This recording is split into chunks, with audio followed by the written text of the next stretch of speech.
Hello and welcome to episode 10 of Pulumi for IT Pros. This week we're going to have a look at providers.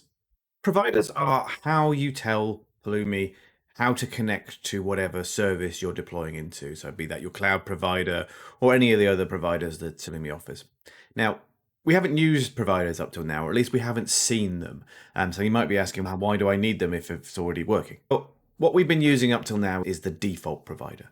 So when we created a new project, if you remember way back when, we created a project with the Pulumi new command, and we told it was a new Azure C Python package. And that knew we were going to talk to Azure. And so behind the scenes, it created a default provider that connects to Azure with the credentials that we're already using. So in our case, it was using the Azure CLI login that we'd already done, and it consumed that same token and connected to Azure seamlessly without us really having to do anything. You can also use the default provider with environment variables if you're doing it on a build agent or something. So you can set those up. And if you're only ever talking to one cloud provider and you only ever use one subscription or account, then actually you probably never need to touch providers. But most people will come to a scenario where they need to do something else. So either they need to use a different provider in addition to the one they'd already started with. So in our case, we've got Azure. Maybe we need to also deploy something to Kubernetes or to GitHub or one of the other many providers that Pulumi sets up. There isn't a default provider created for those, so we would need to set one up. Or probably the most common scenario is where you're using the same cloud provider, but you want to deploy to a different subscription or account or whatever the cloud provider's name for the thing is. So in our case, we're using Azure, we've got subscriptions. The default provider will use the subscription that we are logged into the CLI with, that we're using in there. And so if we want to change the subscription, we can just change the subscription in the CLI, and that will deploy the whole resources into a different subscription. But if you want to deploy some resources in one subscription and some in another, or maybe explicitly define the subscription, you need to use a provider for that. And so we're going to see how that all works. So let's have a quick look at the providers and how they all hang together. So we're over here on the Pulumi API docs. Let's zoom in a little bit. And if you go to any of the providers, you can have a look in the API docs. If you scroll down to the bottom, usually there's a resources section and there will be a provider link. And if we click on that, this tells you how to create a provider. So you can see here, there are a load of options you can pass to a provider, and you don't need to pass them all. Sometimes you'll only pass one of them. But these are the information basically about how to connect to Azure. So you can pass in things like a certificate if you want to authenticate with a certificate. You can pass in a client ID and a secret if you want to use a service principal. You can tick the box to use MSI if you want to use managed service identity. You can pass in a subscription and a tenant ID. So there's a lot of information you can pass in to tell it how to connect to Azure.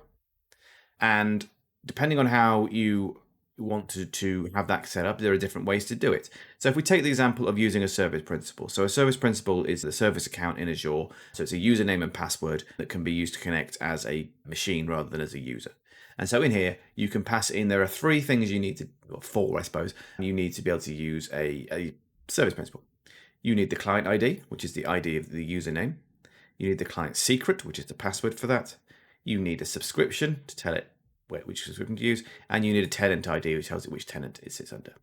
So we can add those into our code. So let's go have a quick look, and here we go. What we can do here, the first thing we're going to need to do is import the provider library. So we're importing individual ones. We could actually just import the whole Pulumi Azure native package. We wouldn't have to do that, but let's be explicit. So we're going to say from Pulumi Azure native import provider. I think it is, yeah, there we go. Okay, and then if we go back down here, and so what we've got, we need to do is we're going to say, okay, give it a name of second sub provider, and provider, and give it a name. This is just a name it will be known as in the state. And then, so we want to set those things we talked about. So we need the client ID, and we're just going to put that in as a string of, we're not actually going to use this, so worry too much. We need the client secret, and we'll come back to that one in a second once I've got these set up. We need the subscription ID, and I'm going to use a real subscription ID for that because we're going to actually use it in a minute. So let's stick that in. And we are going to need the tenant ID as well, which again doesn't matter. So we'll just stick something in there. Okay, so this is what that provider would look like. Now, there's a couple of things to be aware of here. Firstly, obviously, this is very bad practice. You don't want to put your passwords in your code. So what we would actually usually do here is we would get rid of that and we would do config get secret. And that, if you remember back from the video where we talked about config, we would add a secret to our configuration file, which would store that secret, but in an encrypted manner so that we wouldn't be exposing that in plain text. So that's how we deal with the secret piece. The next thing, obviously, is this on its own won't do anything. This will create the provider, but nothing's using it. So we've got this storage account down here I've created, which we want to deploy this storage account to a different subscription. So the aim here is to be able to use the same code that we've already done our deployment on, but we want to be able to deploy another storage account to that second subscription. So we're going to use this. Now, we're going to clean this up a bit. So to do it for a second subscription, we don't actually need all this detail. So this is actually all we need. So what that will do, this is assuming that the default provider is using an account, in my case the Azure CLI, that also has access to this second subscription. If it does, it will just use those same credentials, but change the subscription ID. If it doesn't have access, then you would have to provide those details or switch to using an account that has access. And this is the same however you set up the default provider. So if you were using environment variables to define the service principal, or if you have managed identity turned on, you're running it from an Azure VM, the second provider can consume that as well. That's not a problem. We'll take the defaults from the default, just overwrite those. So we just need the subscription ID. Then we need to tell this second storage account to actually how to use that. So we're going to need to add a custom resource provider. Component options even, sorry. So you remember we used that previously to add things like the ignore flag and so on. And in fact, we've already got one. Sorry, we've already got one here. So you can see here, we've got this Pulumi resource options thing, and it's got this ignore changes. So we are going to add an additional one, which is a provider. And we're going to tell it to use that second sub provider. There we go. And that's all you need to do. So any resources that you don't want to use the default, you have to tell it to use whichever provider you want. That's going to mean, yes, you do have to label all those resources with that provider. You only get one default. So that's how you set that up. So what we should be able to do now is deploy that. And what we should see is that's deployed to a different subscription to the rest of the resources. So you see here, we've got our storage account that we deployed recently. We're using this subscription ID, so the one that ends in B82. And then I've got a second subscription here, which has an empty resource group that we're going to use, and this ends in DB18, and that's the one we're actually going to deploy to. So if we go back to our code and just double check, the subscription ID is DB18, so that's fine. So in theory, we should be able to deploy this, and it will go to a second subscription. So let's run that and see what it says. So we should see two things created here. It wants to create the actual provider, and then it wants to create the storage account. And if we have a look at this, what we should see, does it actually list the subscription in the ID? It probably doesn't, but it does list that it's using the provider. You can see there the second sub provider, it's using that provider. So let's go ahead and run that. And hopefully what we should see is that creating the storage account in the second subscription, assuming I haven't messed anything up with the storage account, which is entirely possible. If you've watched any previous videos, it's very easy to make mistakes. So we shall see. Okay, so that has completed the deployment. So hopefully, if we go back to the portal, we should see, if we refresh this, a storage account will appear. Give it a minute, the portal caches some stuff, so it can usually take a little while. There we go. There is our second storage account in that different subscription.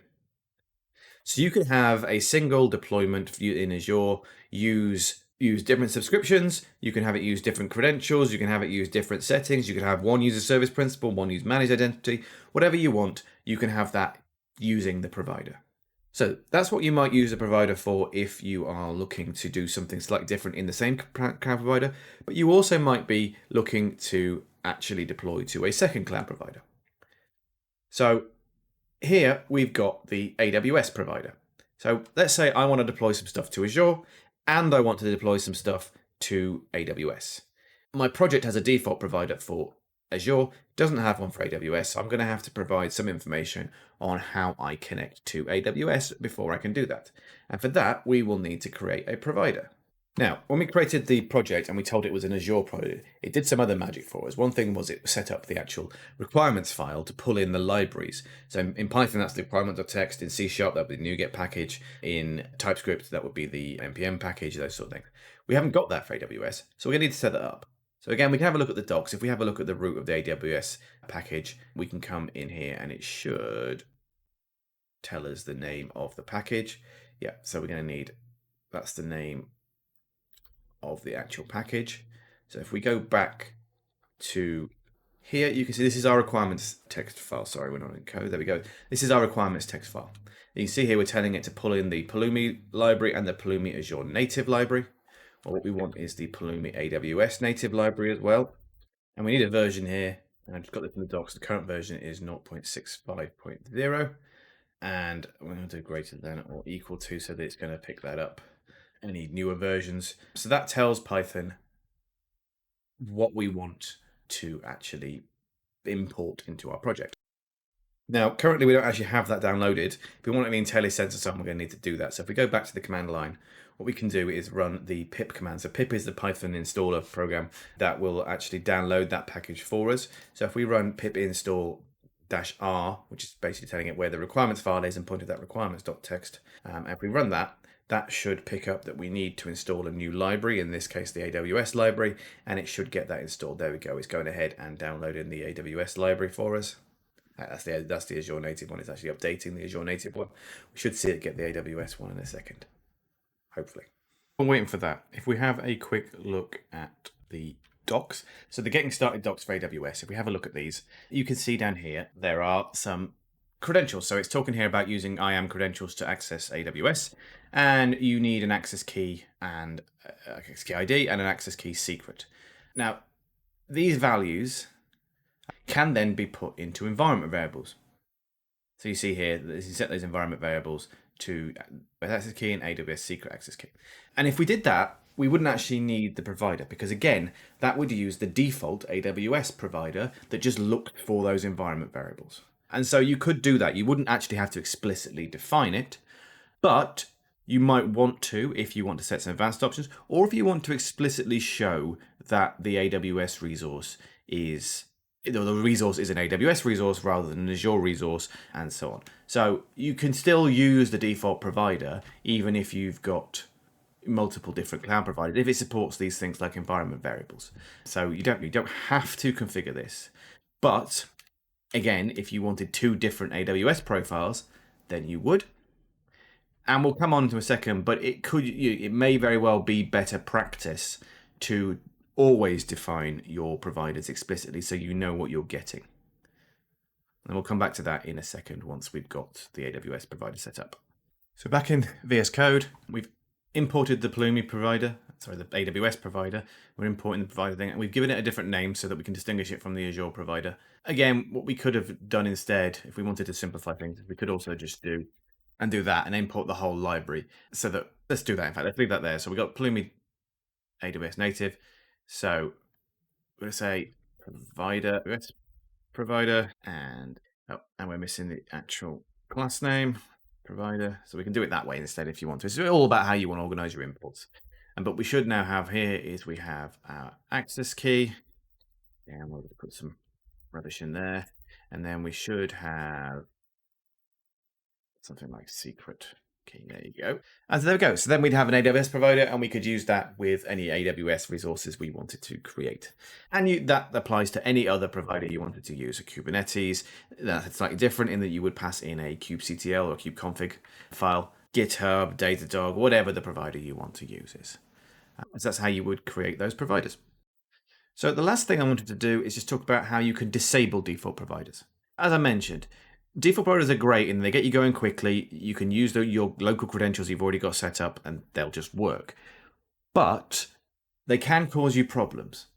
They're dependent on you having the right local configuration set up, be that the Azure CLI login, the environment variables, whatever. But it makes an assumption that it will just use whatever's available there.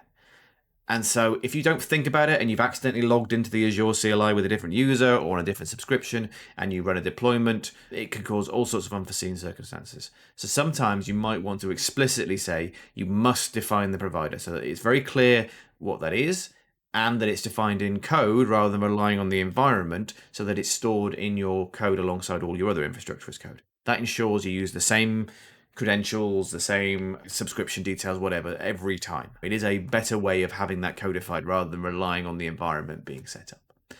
And so you can block the use of the default provider. It's done on a per stack level, so you do it in your stack config. Remember this YAML file that we've got here?